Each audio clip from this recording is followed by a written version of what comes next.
doing the recipe. All right, today for dinner, I am making a barbecue grilled chicken. They're actually chicken skewers. They're so delicious. I'm gonna add some corn on the cob and some fresh watermelon. Now to that, I am going to make this lemon dill rice pilaf that is so good. All right, this recipe is actually going to start in, well, first we gotta plug in our pan. So you want just like a small stock pot. Something that has a lid is very important. We're gonna get that heated up over about medium heat. I've got a couple tablespoons of olive oil in that pot. Now we're gonna chop up one shallot and get it softening in that oil.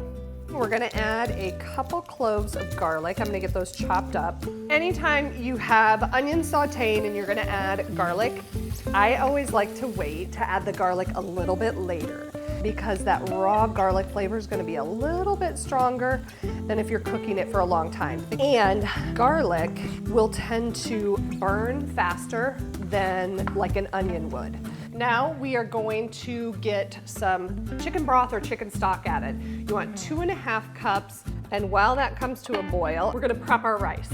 I love this Rice Select Texmati rice. You can use white rice, you could use a basmati rice, but you want to rinse your rice. What that is gonna do is rinse away the extra rice starch that's on your grains of rice that would have your rice become creamy. We don't want our rice to be creamy, we want it to be fluffy and light.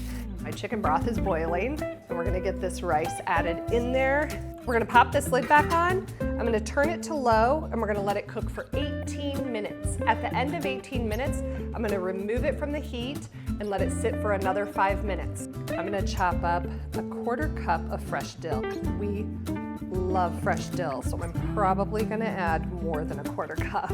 Then I'm gonna add a 1/4 cup of fresh parsley.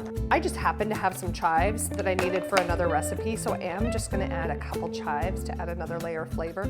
We want the zest of 1 whole lemon. We're also gonna need the juice of this lemon. That looks absolutely perfect. And I have to tell you, I was reviewing my recipe and I realized that I forgot to add the salt earlier. When you add the garlic, you're supposed to add 3/4 teaspoon of kosher salt. So I'm gonna add that here. Oh my gosh, those warm herbs and the lemon are so fragrant. They smell so good. There's always one summer dinner that captures my heart, and I think this is gonna be it. I really hope that you make this lemon and dill rice pilaf in your kitchen and it helps you feel like a success at dinner time.